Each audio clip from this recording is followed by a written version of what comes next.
say, oh, what we have discussed. And then if you don't have the mechanism of making notes immediately, then it's even more tough. I used to have one boss with whom I worked for just 2 years, but his name is Bill. So he has a very unique habit. He being MD, whenever he is present, he always takes the responsibility of making minutes of the meeting. He will not allow others to write. So he says that way I will ensure that one is that I remember, and then the second is that I'll ensure that everything is fair. That's one. The third thing, the second thing which I learned from him is that you have this kind of notes. So for everyone he will have one page. So if he gives you some work, promptly he opens and enters there. So when you go for a meeting, he will see, he will open your page and say, okay, look, I have said this and you are supposed to do this kind of thing. And it also helps in a great way to give feedback at the end of the year. Because say suppose Jolly is sitting in front of me and I have to give her feedback. Now you are 6 months old, 9 months old with us? 5 months. Now if she asks, okay, give me feedback, I don't even remember what all things she did, correct? Broadly I remember, yeah, she helped in this, he helped in that kind of thing. So you may have KPIs, you may have so many things, but your immediate reportees, always you should have this thing. Then the third thing he taught me is that, see, sometimes I joined new in that organization. See what happens new in the organization, honeymoon period will be there, some 30 days, 45 days, nobody will ask you. Then suddenly your boss meets you, okay, and it's even more tough if a boss is in another continent, you are in this continent, okay. Suppose he asks, what you have done? You also will scratch your head, you seems to be busy, but you don't know what to say. So what he taught me is that every day you account for the 8 hours or 12 hours or 14 hours in the office, right, whatever. If you have done one small work kind of thing, but that helps you to look at your performance also when you have to write in the year end. So some of these things you need to write down notes, right. You should practice something called 3 minutes note, 5 minutes notes, 1 hour notes, okay. Even for important chapters also you have to have that kind of notes. You know what is elevator pitch? Have you heard of the word elevator pitch? No? Okay. Elevator pitch is something like all of us are huddled in that elevator, and supposing that you want to meet someone and he is in the elevator, and you know that 30 seconds, sometimes if the building is very tall you may have 1 minute, 2 minutes kind of thing, then you should be able to convey what you want to convey in that 2 minutes. That is called elevator pitch. Say some things which will attract attention so that he will call you for a meeting or do some things. That is very important. So even before examinations also you want to refer. The book is so big, but you know that you can't do everything in that. But what are the key things which trigger, say 2 chapters or triggers all the formulas? That is very, very essential for us to do. Okay. So here also, have anyone writing any notes? Yes? No?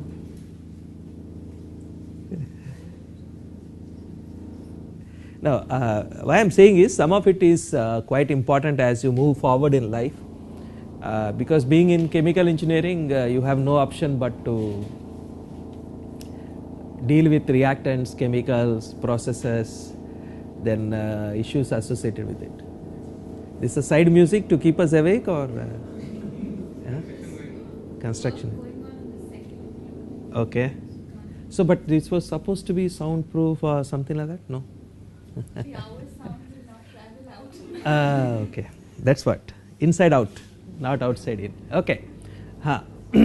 Now coming to, there is another session, I think you have full-fledged 2 hours or 3 hour session on QRA. So I won't rob you of what I would say, the inside portion of it or the importance of that, but I will broadly tell you how this PHA technique is helping companies. Now this is an interesting case study which we have done. Every day this kind of cases keep happening, but this is a biotechnology firm, very famous one, I can't reveal the name. So, they were establishing a biotechnology farm, a laboratory kind of thing. Now, part of the process involves that they require a lot of solvents like hexane, they require isopropyl alcohol, then they require other solvents which are flammable in nature. Okay. Now, as you know, process safety is all about what? High what? High severity. Yes, high severity and low frequency. Okay.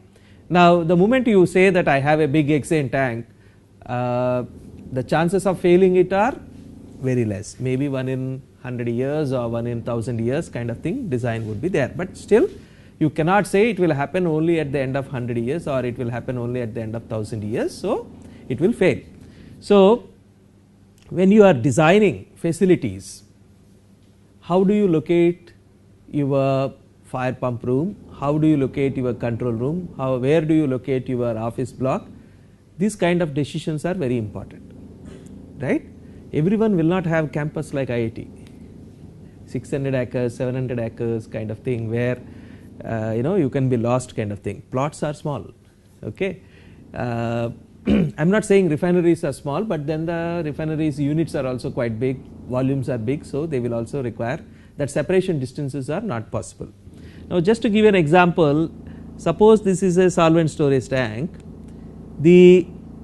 As you know, anything which is exposed to radiation beyond certain point is going to melt or catch fire or cause harm, a kind of thing. That is kind of 37.5 kilowatt per meter square is what you can withstand. As it comes down, say like 4 kilowatt per meter square and all, your ability to withstand and face that radiation will be very less. So, you need to design facilities where in such a fashion that in case there is a fire involving that, some of the facilities which are critical for running are not affected. But here in this case, you know what happened?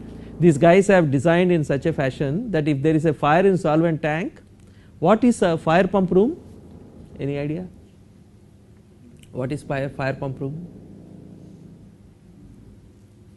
It is a facility provided in the factory where all the water pumps are housed, which will pump out water to hydrant system, sprinkler system and other areas. Now, suppose if that is the first victim in case of a fire, what happens? You can't put out the fire. All of you agree? This is a common sense? Yes? No great thing is involved. But what happened? You can see how the designer has designed. He has not considered fire in the solvent storage. Actually, these guys, when we pointed out this, we were the external third party to examine this. So, they started arguing, saying that the chances in fire in solvent storage is very rare. It will not happen. Then I said, if the chances are very rare, it will not happen, then why invest in fire pump room and a hydrant and a system, right? Why are we putting that fire hydrant or sprinkler system or pump room and all involving say $1 million, 5-6 crores it will cost, because we are anticipating that something can go wrong.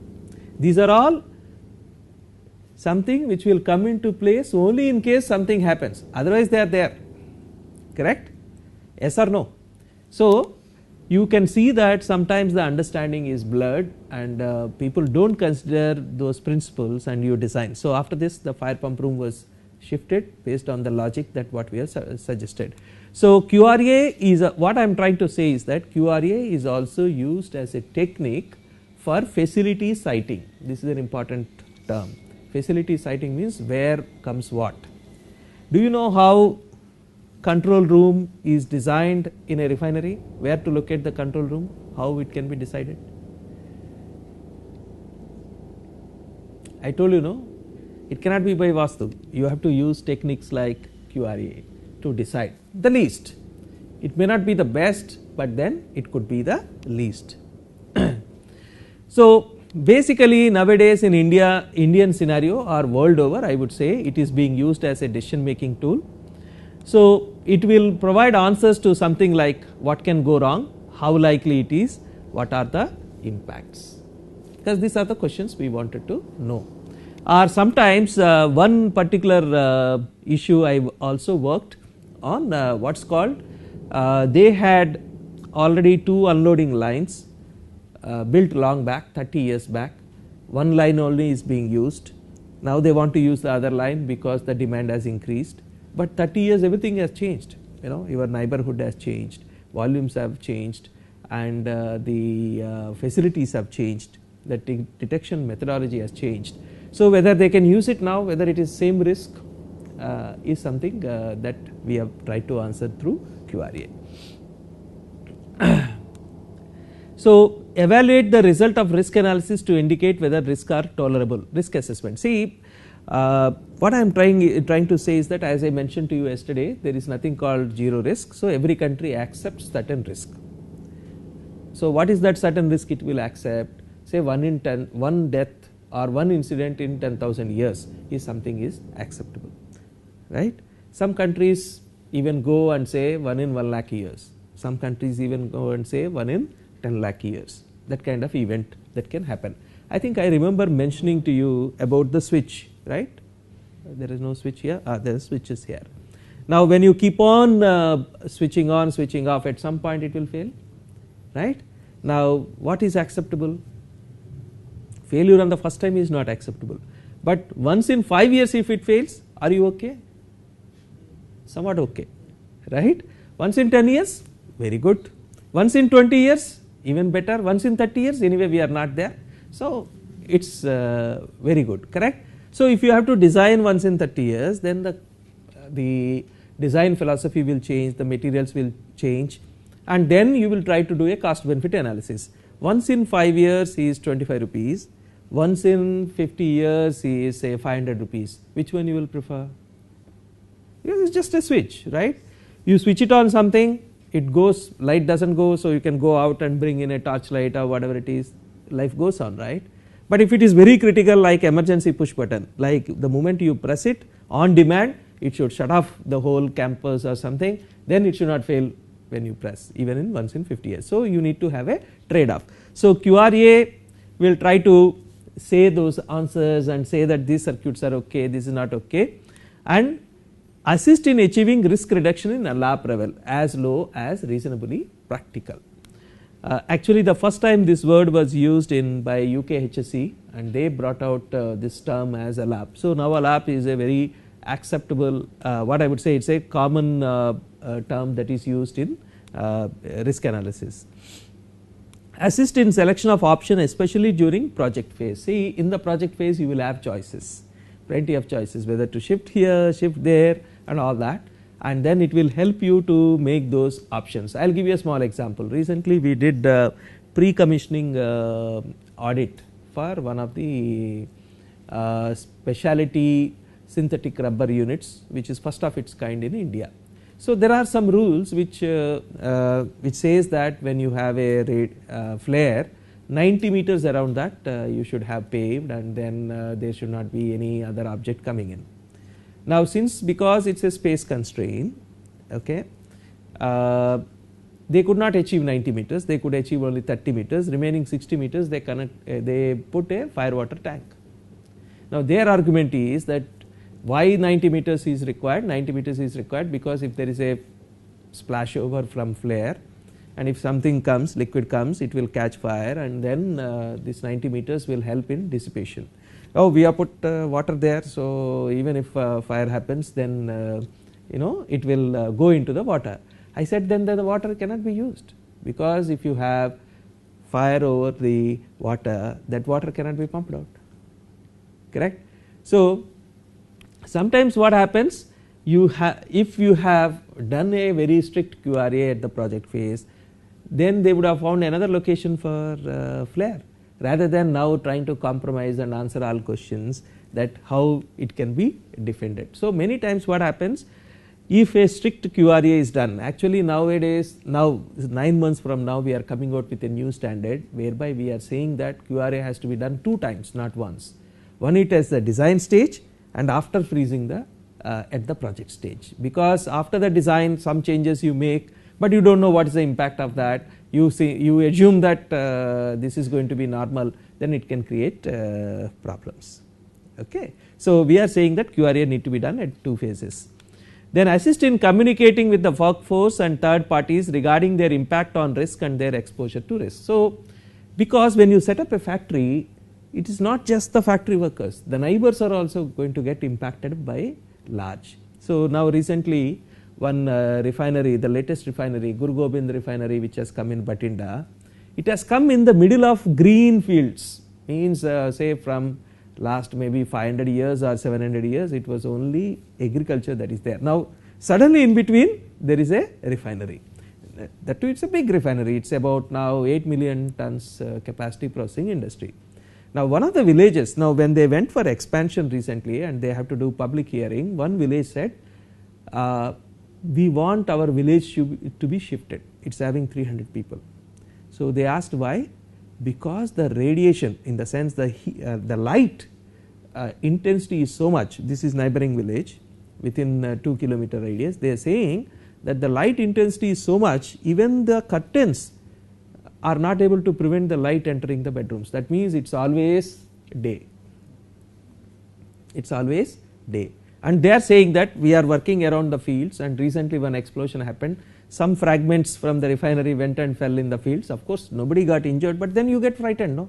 You do not know what will fly and fall in your field when you are working, and you will be always under the threat of your neighbor who is doing something. According to the villagers or the farmers, they are making some bombs which will explode any time, because for him that explosion fire is what is remaining in his mind. He is not worried about, oh, it is pumping out oil, it is processing this crude and all that. He is not worried about that, he is worried about his livelihood. So, if you have to convey communicating with the workforce and third parties regarding impact on risk and exposure, this is a good tool.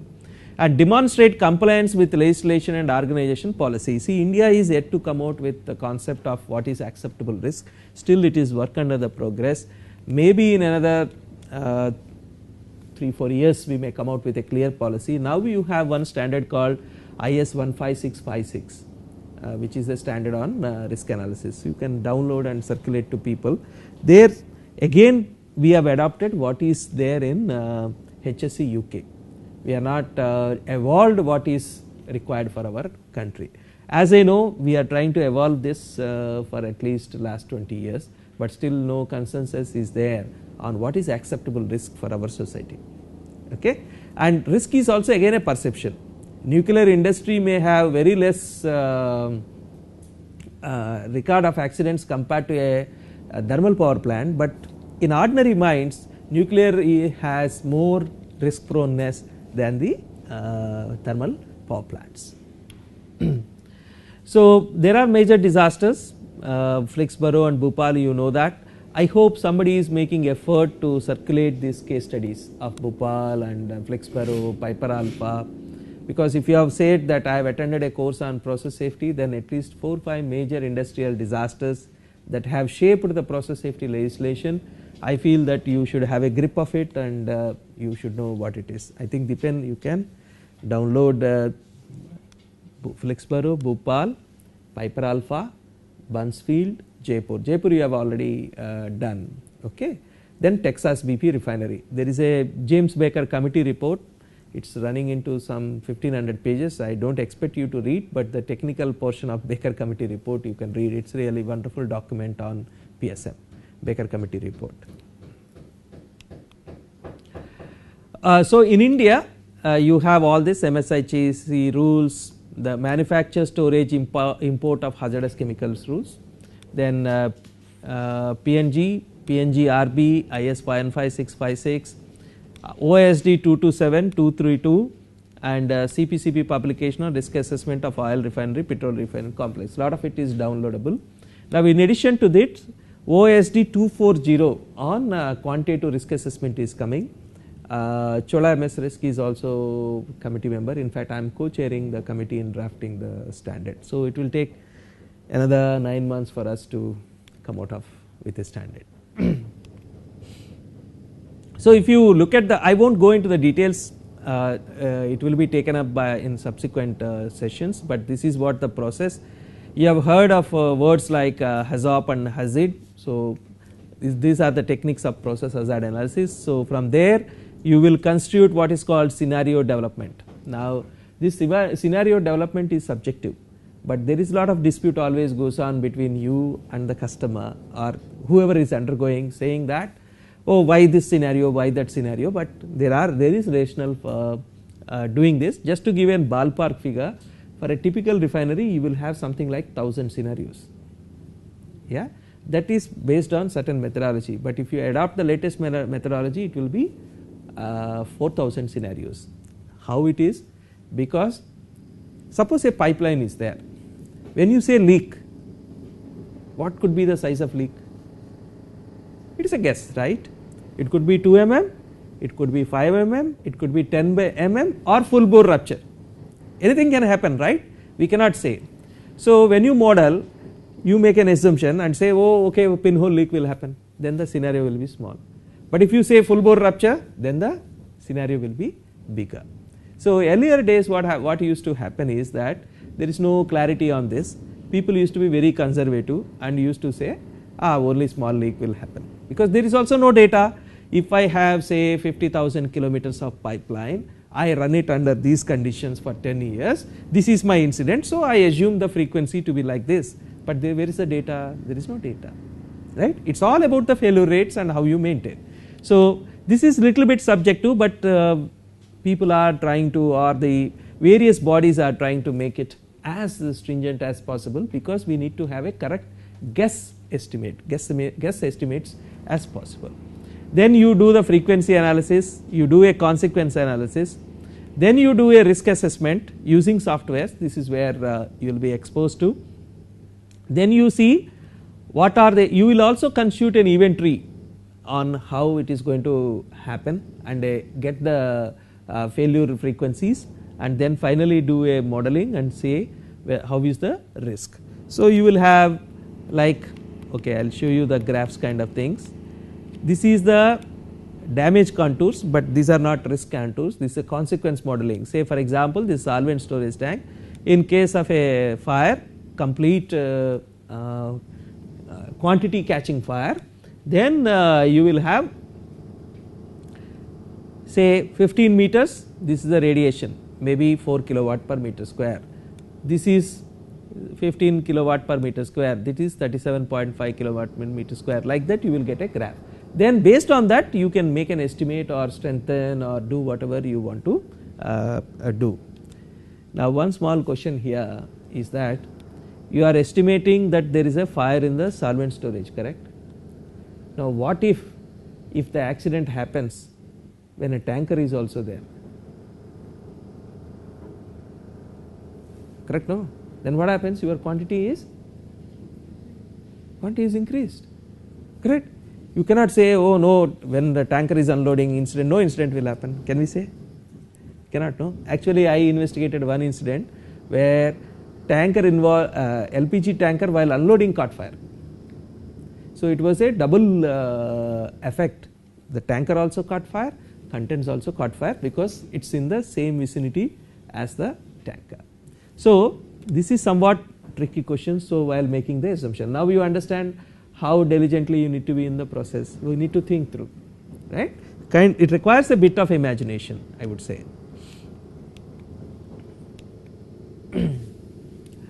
So a quick peep through the QRA for hydrocarbon transportation. As you know, country has now more than 50,000 kilometers of hydrocarbon transportation across various parts of the country, and another 30,000 kilometers will be added in another maybe next 4 or 5 years. And city gas in Chennai it is not there, but in what I would say in cities like Surat, Ahmedabad, it is the gas distribution is there in the cities. So they no longer have what I would say like LPG like what we have. It is all city, whole city is having distribution of gas. Now you need to again find out, because it is going through neighborhoods, it is going through houses, and it is going through thing, and it is running everywhere, pipelines are running everywhere. So how do we estimate the risk is always a very tricky issue. And same thing is happening in Mumbai now. A lot of places the gas is being piped, especially in Thane area. They are going to do that because it's much easier and it's less risky. But same time, incidents of this nature are happening. I don't know whether you remember this. About almost 6-8 months back in Andhra, this major incident happened and a lot of people were killed. Then of course the Taiwan propylene pipeline burst. Dipin, there is good videos on YouTube on this. You type Taiwan natural gas fire. See, you can see here the road. Yeah, the pipeline is passing through the center of the road, and that gave away. There was a fire and explosion. So suddenly people found that the road is dividing into two, and there is a big crater, right? So those kind of things have happened, and then so that's where the QRA is going to be quite helpful.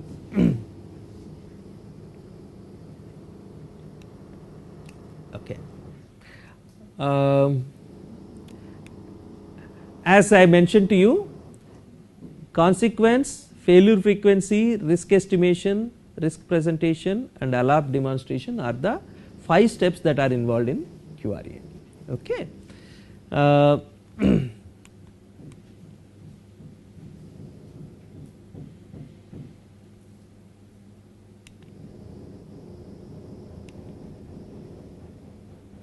You can see one single incident of leak or rupture of crude oil pipeline. There could be many things. It can just leak, can catch fire. Then it can be, there can be fire below, may not be from the leak that has happened.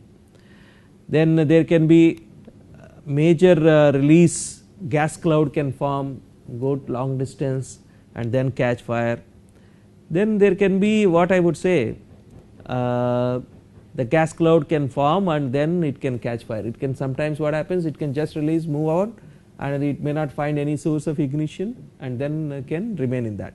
I think the concept of LEL, UL and all was explained, and you as a chemical engineers will know that. So in a particular case of just a single leak, you can see that there are so many ways it can happen. Now if the leak size increases, then you can have 4 leak sizes means 4 into 4, 16 scenarios will come. Then you have to see which one is what you will consider.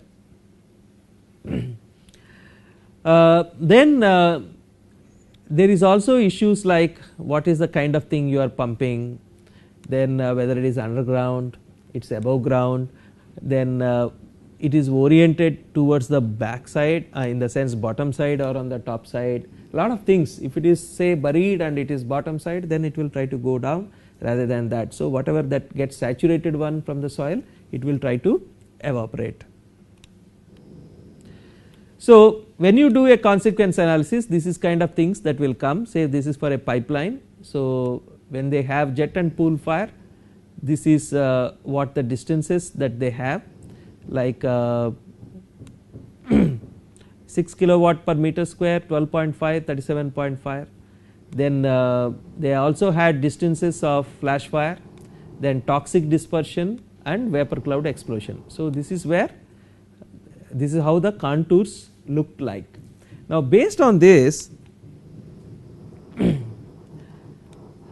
now what is the likelihood of this happening is the failure frequency calculation. So there are many methods to do. The latest method is parts count. You count the number of parts along the PID and you take individual failure rates and you determine the failure frequency. Sometimes you may have to do parts count of 2000 to 3000 to even 10,000 parts happens. It depends upon the complexity. Then you also have to make assumptions on what could be a release duration, ignition probabilities. These are all standards which are there, like if you operate in this, if this is the kind of conditions, this is the weather condition, the probability of ignition is 0.03 or 0.05, something like that will come. Then we also sometimes can take from failure frequency from database. This is the weakest link in the whole process. Which database you determine? Is it your database or Netherlands database or UK database or Europe's database? The operation could be thing. Based on that, you will constitute an event tree and then determine the failure frequency. Then you likelihood and severity you multiply and then you achieve at the risk estimate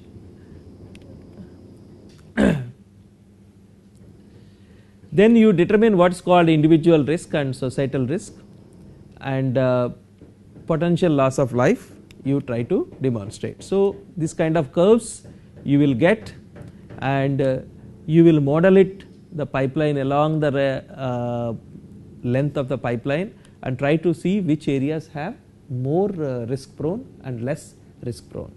Then accordingly you suggest what are the risk reduction measures. So here in this case, the region associated with a pipeline, what they said is between 10 to the power of minus 3 to 10 to the power of minus 5 is what is the tolerable risk, which is 10 to the power of minus 4. So anything which is below 10 to the power of minus 4 it is acceptable, but anything above 10 to the power of minus 3 and 10 to the power of minus 4 is unacceptable. So when you risk comes above the acceptable level, some of these things, so you have to see, demonstrate by adopting risk reduction measures and bring the risk to the acceptable thing. How do we achieve that? See, the whole thing depends upon the quantity that gets released. How do you reduce quantity that gets released? How do you reduce the quantity that gets released? Is there a way out? Huh? But you can't, that's one thing you remember. Yeah, you know, one thing you remember, you can't enclose a 16-inch pipeline in another 18-inch pipeline, right? Then the other problem that comes is that how do you ensure life of that pipeline which is inside? You can't take it out, no? It is not something like a sleeve cover that you take out and say examination, correct? There should be way out for that. The simplest way to do is to reduce the pumping rate, correct now? Earlier if you are pumping at say 20 meter cube per hour, you will say that I will pump at now 15 meter cube hour, and I will see again model it and see, oh okay, now the quantity is reduced, whether the risk is coming down. You understand? Logic is very simple. You reduce the quantity so that the risk also comes down. Sometimes you may have to advise that and companies follow that. Now what happens, they may have to run the facility for more number of hours to pump the same quantity, but the risk is comes in the acceptable. Then other thing which you can do is that you have a better detection system, you close emergency shutdown valves, so that if there is a leak that happens, now what is the thing that is coming out? What is in the pipeline? Suppose that quantity between two sections is reduced, then what happens? The quantity that is coming out is less. Agreed? So, but each valve may cost $1 million. So people will argue with you, fight with you, because it's not just the providing the valve, you have to see the lifetime cost. You need to have a spare, you need to maintain every year, you have to see the integrity, then the electronics associated with it, the logic to be built in, the checking, there is a whole lot of cost that gets associated with that. So QRA goes into that. The other thing you can see here, they have suggested increase in depth of cover, means go little deep so that the thing that is coming out can be less. You understand the logic? Then provision of crankcrete slabs and covers and sleeves, so that what happens, even it gets released or if there is some fire and other things, the damage distance is less. Increase in pipe wall thickness, just increase the pipe wall thickness, because now you are given corrosion rate as XYZ. So if you want to have a less failure rate over a period of say operational life of 25 years, increase the wall thickness. Periodical patrolling, reduction in distance, inventory between sectionalizing valves. So between, sometimes the sectionalizing valves will be 30 kilometers. Now what happens if there is a leak in between? All the quantity in the sectionalizing between those two valves have to come down. I will say to you a very interesting case. In one of the states in Gujarat, there was a, these Air Force guys were practicing, and then one plane it came down. So in the process, one fragment of the aeroplane went and hit a ammonia pipeline. Now this ammonia pipeline is the unloading pipeline for one industry from the coast to the factory, which is about 6 kilometers. So they, whether they did QRA or not, I am not too sure, but then they don't have any valve in between. Their argument was, if there is a valve in between, because it is a completely seamless kind of thing, no welding, nothing. If there is a valve, there is a weak point and it will leak through that. But now what happened, when this fragment of aeroplane hit it, ammonia started leaking, and then the vapor cloud was so large. But of course ammonia is also flammable, you are aware of that, correct? Ammonia can catch fire. But in this case, since it was a kind of a jungle and a large area, a lot of people got affected because of the ammonia release. But all the 6 kilometers of the ammonia got discharged. Now another interesting thing is that when the plane actually fell down, the discharge of ammonia from ship to the factory was happening. Now again you see another probability wise. Now probability of ship being there and at that same time ammonia, a MiG aircraft moving above and falling down, all is a kind of thing, no. So after that what they said as a risk reduction measure, they said whenever ammonia loading is unloading is going on, no exercise should be done by IAF. That is a risk reduction measure, right. Okay, it may look silly, but then that is the kind of thing sometimes we do not emphasize these things. So after that only aircraft damage is something which has been brought into QRA. Till then aircraft damage was never considered as an event or probability wise. So they said now if within 5 or 10 kilometers of an airport or a air force station base or part of the thing, then you need to consider fall of aircraft debris as one of the probable events for the failure. Now sensitivity of this is that failure frequencies, as I said, release orientation, impact distance, isolation probability, ignition probability, all these things are some of the limitations, or it will change the sensitivity of the thing. So as I mentioned to you, it is used in design, fire risk assessment, fire and gas detection, planning, public liability, facility siting also. Now do you understand the meaning of public liability? What is public liability? How the public is affected. Yeah, that's fine. No, but see, if you have a factory, right? Now you must have seen the recent incident in Ranipet, correct? There was a sludge leak and then some 10 people or 8 people were killed, right? Now if you are operating that facility and if you have to determine what is the liability to likely to come on you, how do you determine? So you use again QRA and then you say, suppose you are handling chlorine, then you have 10 tons of chlorine. So you do a QRA study and come out with what is the likely distance this chlorine can travel, and see what are the likely number of persons that are likely to be there, like 300 or 200, and likely compensation as per the act, and then determine and say that, oh, in case there is a leak, our liability could be 5 crores or 10 crores or 15 crores, and accordingly you go to insurance company and say, give me cover for that, right, and then accordingly decide that. So that is one way of doing it. Yeah, this already I mentioned. India and overseas, India has a long way to grow. I think hope by 2017-18 India will catch up with the rest of the world in doing QRA.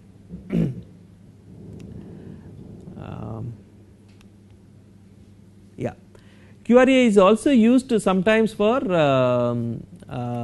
determining how to protect buildings. Say this is a particular example where we are saying that see, suppose this is a TG shed, that means turbo generator shed in a power plant. Now this is an evacuation transformer. Evacuation transformer means whatever power that is generated, it is taken away by this. But as you know, these evacuation transformers are of big size, 30 MVA, 60 MVA kind of thing. Each of these transformers will have 30 KL, 50 KL, 60 KL of oil. Now in there is a fire, there is going to be an enormous amount of heat radiation coming onto the TG shed. Then you have very expensive machinery there which is producing power, which is the heart. Supposing that this heat radiation is not protected, then immediately this will get destroyed. So how do you know how much heat radiation is going to get generated? This is the kind of thing. Currently we are doing, now when do you expect this study to be done? Before the start of the project, right? Yes or no? But now we are doing a study for an existing facility because they have now added some more things here, and they want to know, is it good to have them there, or can my building withstand that? Heat impact radiation study. So here of course CFD models can be used, we use finite element methods and things like that. But that is the most interesting thing, that kind of things that can happen in process safety PHA. Now other interesting studies is the yeah.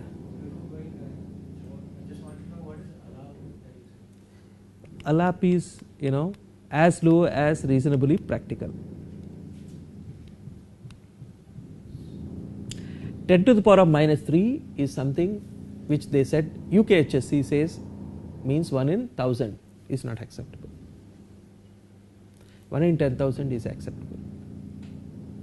So your risk when you determine, it should come in this region. If it comes here, it's okay. If you say 1 in 1 million years it is going to happen, that's okay. But if you say no, 1 in 1000 years, then it is not acceptable. So it is something like you go to an entrance examination, passing first time is negligible risk, passing 2 times is kind of mid level, but 1 in 10 attempts only I will pass means then it is not acceptable, right? Correct? So that is where the unacceptable region comes. So if you have to bring it to acceptable region, then you have to see your risk reduction measures of how you can make your probability of passing through an examination improves.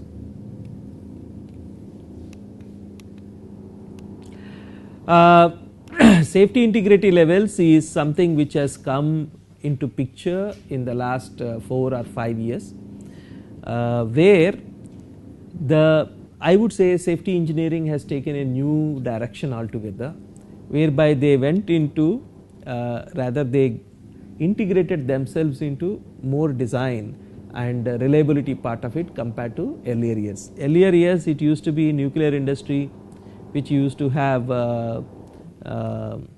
lot of standards, and machinery standards have come of late, and then process industry was very less. Only in 2005 it has come. Okay. Now how it is going to be important is something which I will tell you through a small case study. Have you seen boom barriers? Have you seen boom barriers? If you go to Phoenix Mall and all, you have boom barriers, right? Have you seen? They go down when you vehicle approaches. Have you seen that? Yes? No? Yeah.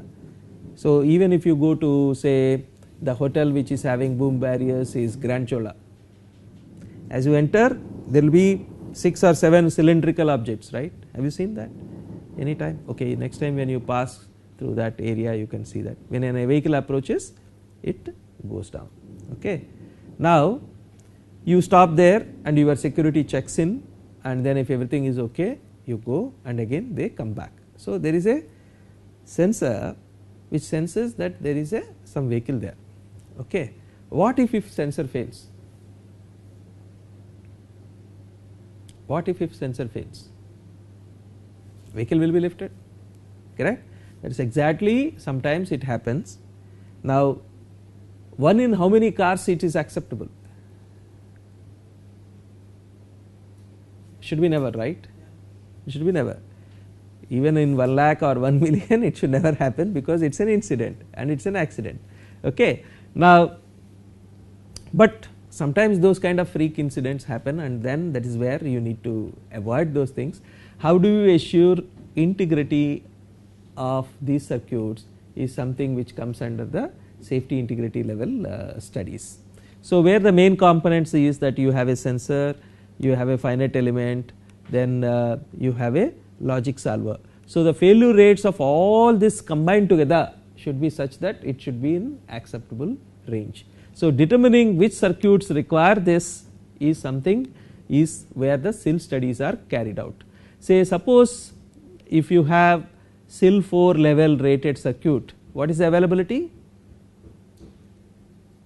99.9, 99. Still it is not 100, huh? Please be always keep this in mind, there is never like a 100, 99.99%. If it is slowly it is still 1, then what happens? It is 90% to 99%. So this 99 to 0.99 is what that determines the SIL levels of SIL 1, SIL 2, SIL 3, SIL 4. Okay. If you read MB-Lal committee report talks about having valves and sensors in SIL 3 rated valves should be used, like that they made a statement. Okay. So it is not just that you take a valve with less frequency and keep it instead of the existing valve, it cannot function like that. So you need to make the whole circuit SIL 3 rated. That means your sensor should be, and your logic solver should be, and then your finally your valve should be. So it is again a design study. Country is we have to still fully adopt. After the Jaipur incident only we started talking about it. Now we made some progress, but still we are long distance away from completely adopting. Now the other things about the PSM element. So we have spent some time on PHA. As per the OSHA standard, employee participation is very much essential. Now let us talk few other elements before we move on to the in this session. Incident investigation is one of the important tools which will help a corporate to determine what has gone wrong. Like yesterday I shared with you an incident, after 25 years something happened, but what happens in incident investigation, like your MB-Lal committee report is also an incident investigation. In India two things are happening. One thing is that we do not publicize our incidents, we are still shy of talking what went wrong as a nation. We do not publicize, maybe MB-Lal committee report, and there is one more incident in the Ministry of Steel and Mines, that is on the Vizag steel plant explosion, where the oxygen pipe burst and then resulted in a control room fire, and some 20 or 26 people died in incident. That is the two reports of the recent origin. We are yet to see the LNG pipe leak or the Surat report. So still our country we do not talk much about the incident investigation. But if you see all our things what I said about Piper Alpha, Buncefield, Baker Texas, BP Texas, they are all outside, they are not inside incident. So we tried, but then it is a more of a cultural change. If you want to know more about the incident investigation, OSD website will give some incidents. Then there is something called Department of Explosives. I think its name has changed. It is no longer called Department of Explosives, it is some other name. So they also publish a annual report of incidents, but there also you will find only a sketchy information. Incident investigation is an art by itself, okay, and unfortunately there are no courses. We in fact are asking IIT to start a course on incident investigation, because it is very scientific in nature to decipher what went wrong. So companies have techniques like, have you heard of fishbone diagram? Fishbone diagram, I hope you have seen how does a fishbone look like, correct? A straight line with lots of horizontal angles.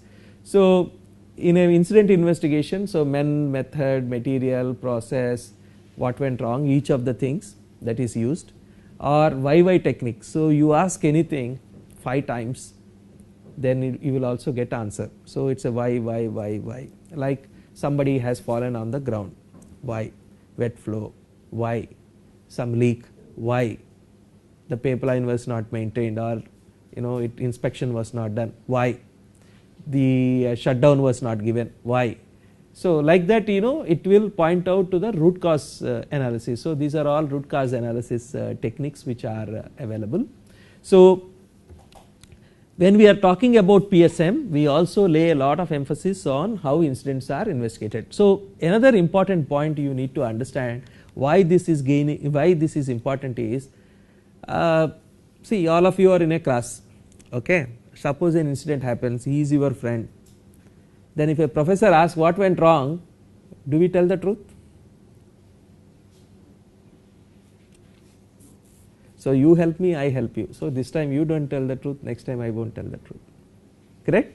You know that famous joke, no? Sir, we couldn't attend the exams because the tire got punctured. Yeah, you all know that, right? So incident investigation is all about trying to find out what exactly went wrong. So companies also, they try to protect themselves internally also, externally also. See, unless somewhere something went wrong, but nobody would like to know the serious nature of the thing. Okay, like I also, since this topic has come, this famous Nobel Prize winner, the physics guy, what is his name? Feynman. He was part of that failure of Apollo, and then he was the famous guy who told about the O-ring. I hope you are aware of that. No? O-ring investigation by this guys, what is his name? Feynman. Yeah, Richard Feynman. Yeah, he wrote wonderful books. I am sure IIT will have those things. Wonderful things to read. It's like a novel. Now, just to briefly on that, he is only a physics guy, but he has been put on that investigation committee of this Apollo failure. So this guy came out with a theory, and then which proved to be correct, because then they brought him inside because he will giving a fresh perspective to the incident investigation, because otherwise NASA engineers were trying to answer themselves and trying to say that everything went right and then this is something like a divine and all that. So this guy proved that O-ring, which was supposed to keep off the hot gases from entering the fuel tank, it had a different coefficient of expansion, and this was approved as a deviation, and the same O-ring gave away. So he proved that by bringing a glass of cold water and then putting the O-ring and showing that no, it cannot expand under cold temperatures and all that. You read that. That is incident investigation. But unfortunately, we don't have that kind of incident investigation techniques. Dipin, you can Google it. It is there on the net. Okay. If you don't get it, then you tell me. I will give you.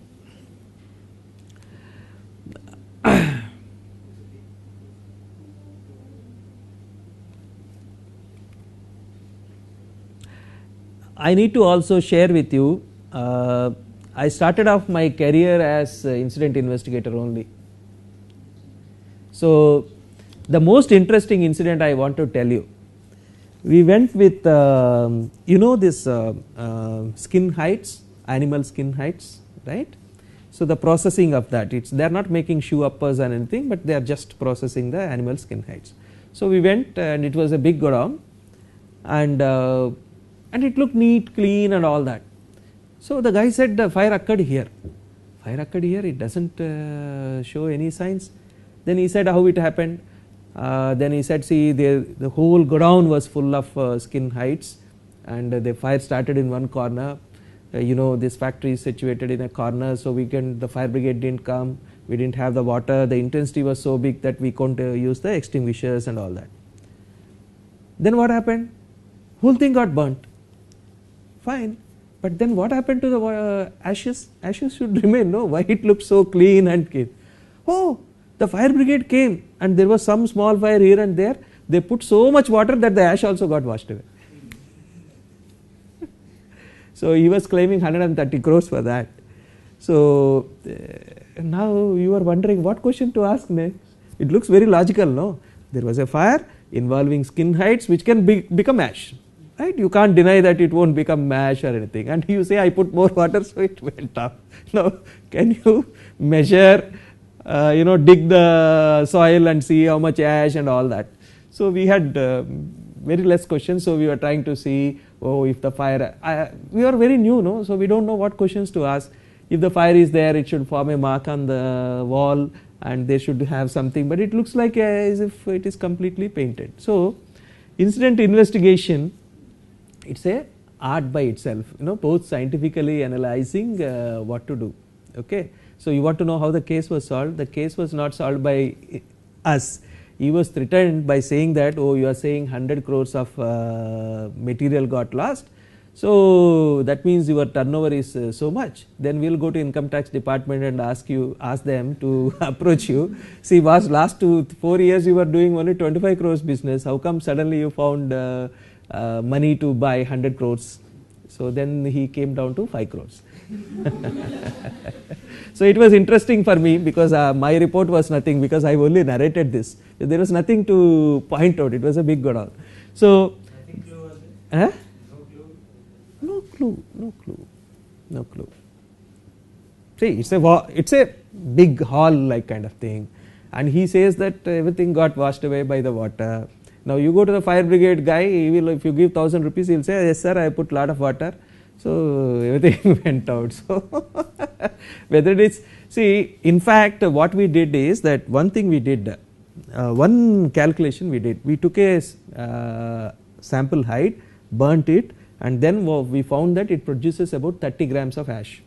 Then based on the cubic volume, we said some 4 tons of ash would have come, and then for 4 tons of ash to be pushed out from our site, what is the volume of water, and we said how many fire engines could have come. All that we did, but nothing matched. See, you can always produce records. See, the basic problem was that he was not having water, he was not having fire engines. Fire brigade should have made at least 25 trips to get that volume of water, right? Then only that 25 into 12 KL, it would have pushed that 30 tons, 4 tons of ash out. That only we gave hints kind of thing, but by the time the finance guys have solved the issue by threatening him with income tax, so he said better to accept something rather than completely lose the thing. So that keeps on coming, you know. At any point of time we will be scratching our head on solving these kind of issues. We just in the morning only we were debating, there is one guy who fell from the roof, right? That incident was investigated on Monday, so we are supposed to give a report today. Now you know the most funniest part, as per the supervisor, the worker was allocated work on the ground floor to remove the debris. Now why the hell he is on the roof? Oh no, maybe for smoking.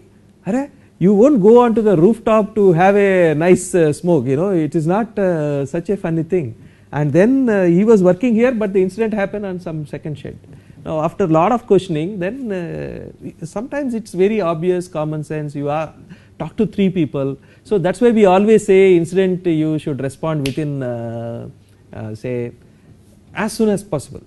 Sometimes within, as the fire is raging, if you are there, it's even better. Or if somebody is there, if we go to the victim's home, we go to the relatives, we see that cell phone car, so everything we try to corroborate the evidence. So it is very interesting piece of thing, putting a zigzag together. If you listen to 10 people from supervisor to this thing, you will get to know, yes, we may not have to tell them that you are telling a lie, but you know by body language whether they are telling a lie or telling a truth. Okay. So incident investigation is something very interesting, especially in industries when you have this. The other thing is pre-startup safety review. Okay. Pre-startup safety review, as the name indicates, it is done before the start of any factory. Now pre-startup safety review need not be for the first time, it can be after a shutdown also, you understand. Shutdown is normally taken after 1 year, 2 years of working, and then pre-startup safety review is done. The main objective is construction and equipment is in accordance with the design specification. Safety, operating, maintenance and emergency procedures are in place and adequate. Okay. The best example for pre-startup safety review is your Titanic, right?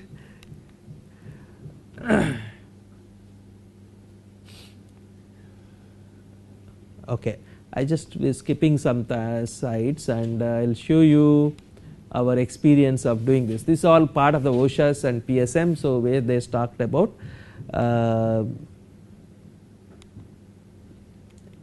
skipped. Yeah. Now we have done one pre-startup safety review for a refinery in 2010. This is not the one which I am talking about. This is another refinery. You see what is the kind of things that have come. Total number of observation recommendations are 182. This is only part of the refinery, not full refinery. 70% related to gaps in design installation with respect to standards and statutes. So that's why the PHA part is very important, right? Lot of things are written in the standards, statutes, and there are gaps in the designs. Major observation: location of control room, intermediate, elevation. So you find that the control room is at 2 levels, but the same thing was not considered in the QRA report. So there is a projection to the front, but whereas as per the design it should have been vertical. Water spray system was not installed for flare, KOD and BDV. Okay. Availability of critical spares.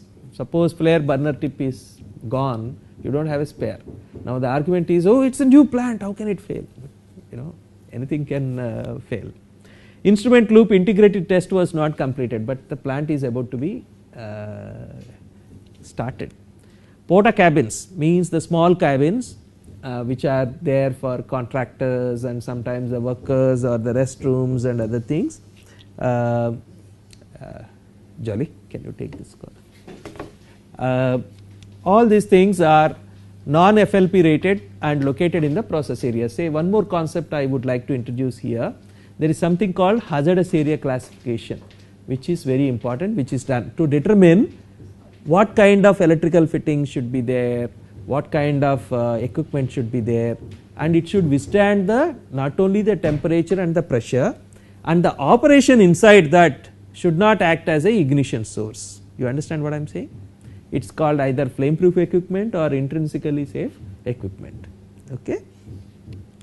Then fixed HT gas leak detectors not provided in the tank farm area. So they didn't envisage that this kind of leaks can happen. The other thing is that operating procedures, this is something which worldwide research is going on, how to make people read operating procedures. You go to any plant, this will be a standard thing because they will be big, and as you grow older in age, you don't feel like reading, I know it, right? So and also they are written by engineers. So actually now we were working with a company which is working on cognitive neurosciences and behavioral economics. These are the new areas. You know, the way they are talking is why we are the way we are.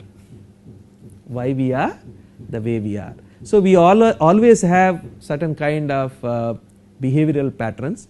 So they are trying to say that to make operating procedures easily understandable and people flip through it is something which you need to make it very simple.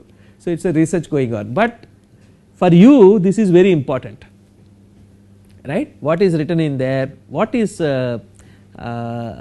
actually being practiced, always there is a gap of 30 to 40%, right? When you go to the plant you can realize that. So it is like normal and emergency shutdown procedures, operating limits and consequences of deviation, hazards presented by process. You know, lot of research actually is going on this. Say for example I am running a plant, okay. Now consequences of certain action, if that information is available, then I may not do that. Now how do you bring that information? You can't be always referring to QRA, oh this scenario is there, that scenario, or okay you envisage the scenario, okay I will give the input and then I will see the consequence. That kind of time won't be there, right? So how do we make operating procedures as simple as possible and so that people can follow is something which is still the research is going on. Then other things like hot work permit. Have you heard of the term hot work permit? Yes? No? Yeah. What's in hot work? When a person goes inside a plant or area to do some work which includes a high temperature, so what all safety measures he has to take care of. So he has to take sign of the safety officer. So that is the hot work permit. Excellent. Is there any other thing, something want to add? Someone wants to add? Okay, small corrections on that or major corrections on that. Hot work need not mean always a high temperature, Okay. Hot work does not mean high temperature. See, suppose I will ask you a question. Okay. A tank is there, LPG storage, okay, and there is an earth pit. You want to go and measure the earth pit resistance. How do? You take a mega, go there and then do it. Is it okay? It doesn't involve temperature.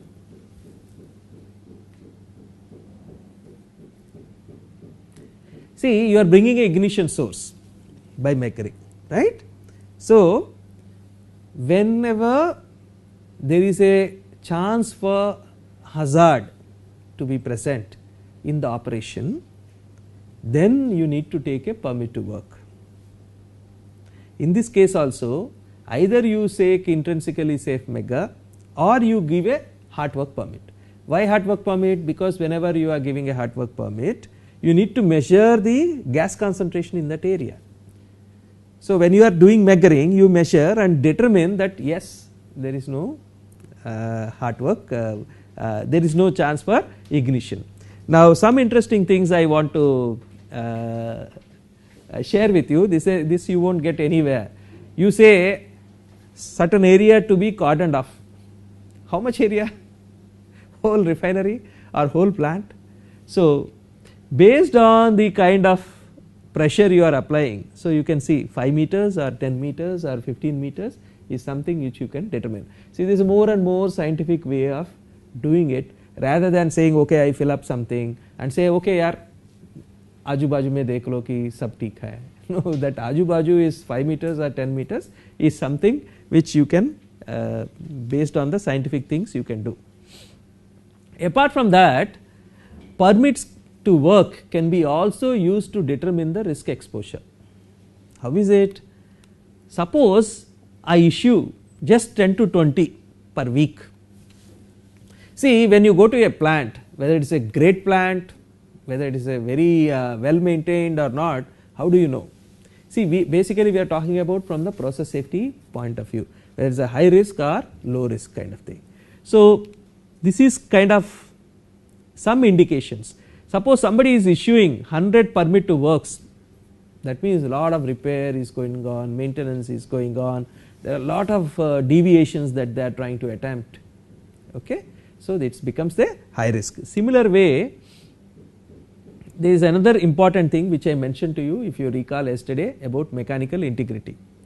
Now, mechanical integrity is nothing but maintaining the process equipment.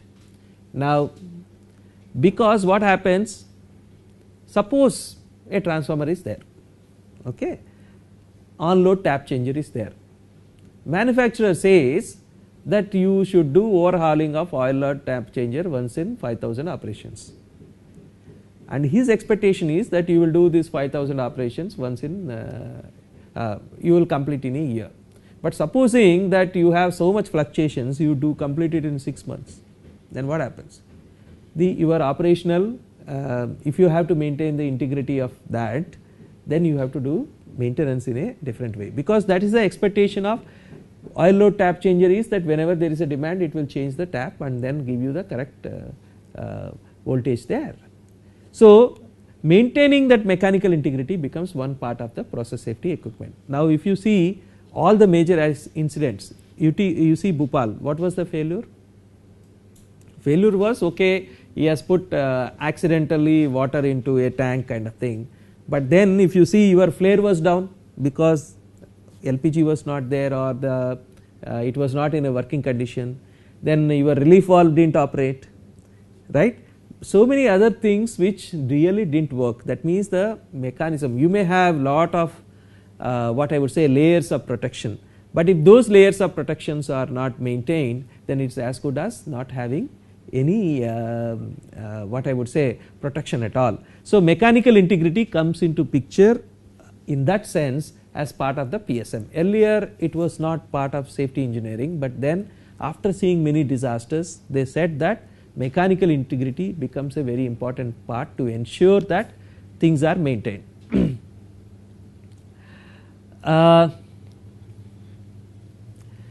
These are some of the ways to measure whether the process safety is maintained.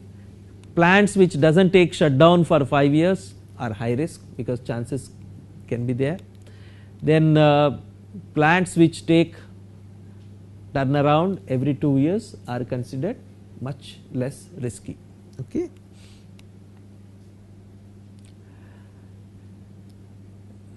So you can see that some other indicators like willingness to shut down, actual throughput not over current design capacity, reasonable on stream factors, allowing windows of opportunity address, minor repairs, no sign of neglect. So when you go to the plant, you can see that a lot of time people say, oh, we are running at 125% of the capacity, but plant is not designed for 125% of the capacity. Okay, momentarily factor of safety is there to go up to that, but then if you are continuously running, then you are having high risk with respect to process safety.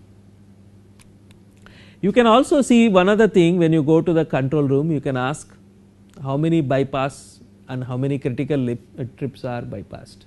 Okay, interlocks are bypassed. There is a interlock bypass register is there. Looking at the interlock bypass register, you can understand how well the process safety integrity is maintained in the plant.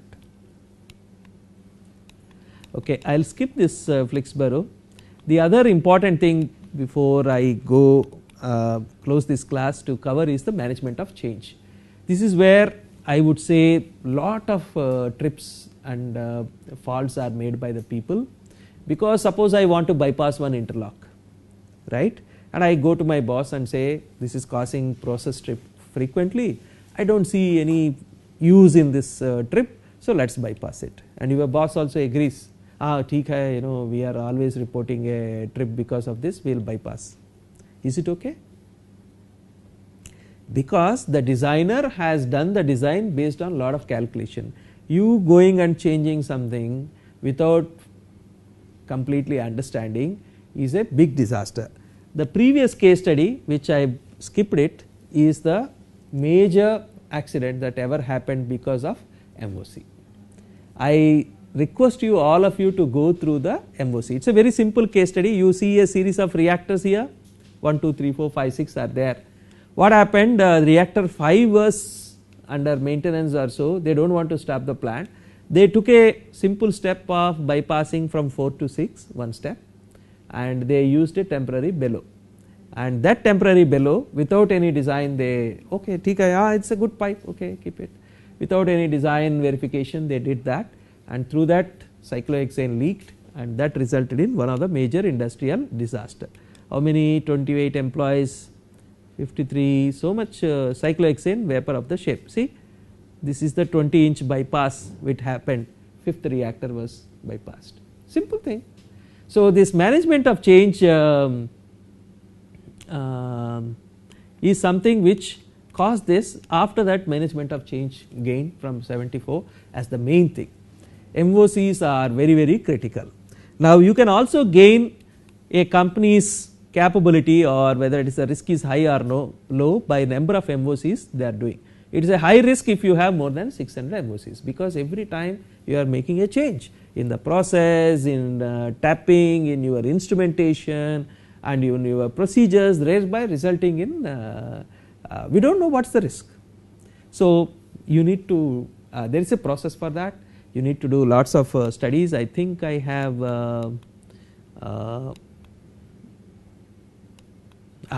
this is the important thing. You can see when you do an MOC, 1, 2, 3, 4, 5, 6, 7, 8, 9, 10 places you also have to change. What are those things? Process safety information. Suppose you have changed the temperature, pressure and other things. Process hazard analysis with the new thing, what happens in case it leaks, that is the important thing. Operating procedures. Now you say this need not work, this is the bypass, this is how you should operate. Training, you also have to train people. Then contractors, if a contractor is involved, what is his role? Pre-startup safety review, because now we are introducing a change. So there could be some other things that you need to consider. Mechanical integrity, for the change, the whole process of maintaining integrity of that, the number of times you have to do inspection, the methodology you do inspection, all this will change. Incident investigation, in case You are introducing a new process, new terminology, new equipment. The incident investigation could be much more complicated than what it is. Compliance audits. So, whether it meets the company's requirements, then employee participation are some of the elements that you need to consider. The best MOC document, I feel that still this is work in progress. There is no document which encompasses all the 11. A lot of effort has gone in the last 10 years to make MOC process as robust as possible. Some of the best documents are made by Shell, British Petroleum, Petronas. Those kind of guys have made a lot of progress on MOC. The last thing is emergency planning and response. As you understand, this also again something. It's very easy to talk sitting in the classroom, but we all get panicked when you have to manage a real life situation. Yeah, just a last shot before we go into that. You can see here. Now, based on the topics you have listened, and then for the last 3 hours, can you point out anything here? No, not on the reactor. This is storage. Yeah. So, which techniques of PSM you will apply if you are say a GM of a company? How do you prevent this kind of thing from happening? Do you feel a hazard first of all? Yeah, what is that? Static. Static. Static electricity gets generated through electrical cables. Sir, the gap between these two is some 15 meters, sir. I maintained the whatever Indian electricity rules requirement. No, what is that you expect? There is a cable, there is a wires, high tension wires are going. What is wrong with that? If there is any accidental fire, it will blow up the cables. What will happen to do there? No, in summers, if suppose the wire expands, so it can come Low to the. Yeah, it can come Low. down like this. So that may be a risk. So suppose or accidentally the high tension wire breaks down, so it can Have you ignite. seen high tension wires? There are so many going around, no? Are they snapping just like that? I'm your boss, I'm asking. You are saying, see the probability wise, you are saying this tank should overflow, there should be a vapor, and at the same time this wire should snap, and there is a spark, there is a fire. What kind of probability we are talking about? No chance at all. If somebody says like that, will we accept?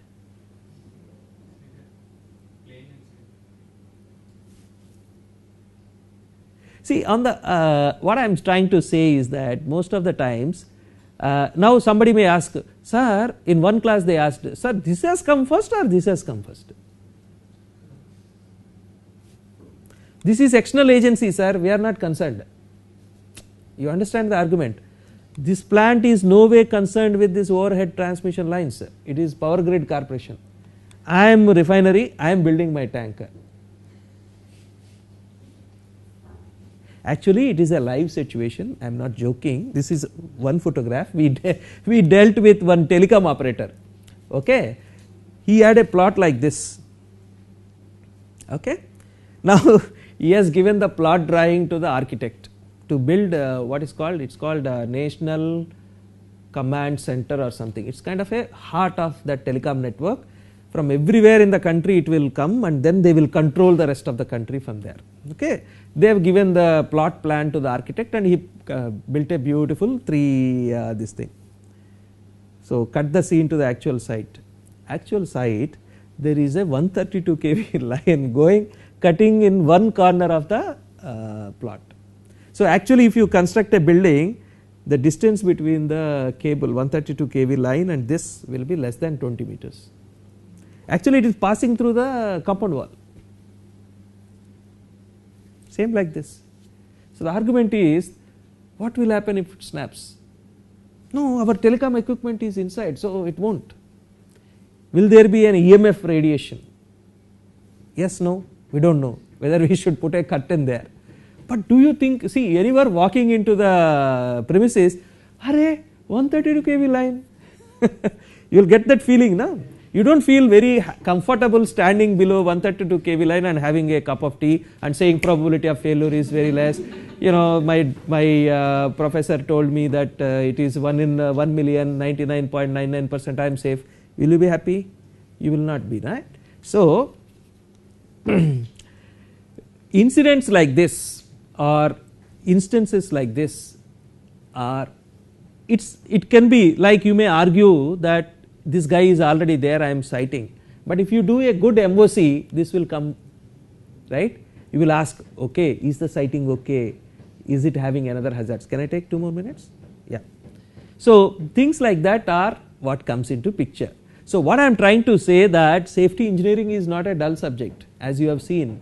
It's very, very interesting, and many times you need to require lot of persuasiveness to crack the problems, because there is no book, book number, page number 29 you open, you will find an answer. No, there is no guide like that. It keeps on evolving, and then this kind of situations you will know how do we manage. So you will have a broad framework. Compliance audits is something which you periodically examine and see, because over a period of time operating procedures change, people change, then the iteration of maintenance activities happen. So companies restore to compliance audit. Training, you know, that is important. Our Jolly is now trying to experiment and drill down to people on some of the things on safety. Hope she is successful. Yeah. Then the contractors, as the world is changing, you will find that 90% of the work is done by contractors. Trade secret is more on the information that is there within the company on the process and parameters. Okay. Okay. So this brings us to more or less, I would say, close to on the introduction part of it. I am sorry that introduction is being done little later than the subject, but now it gives you at least a basis of what to expect in the next classes. So as I see the syllabus, I think next classes are going to talk about QRA, HAZOP, I think hazard and things like that. So I try to ask them to show you maximum case studies, so that you know how the whole thing is really applied. Okay.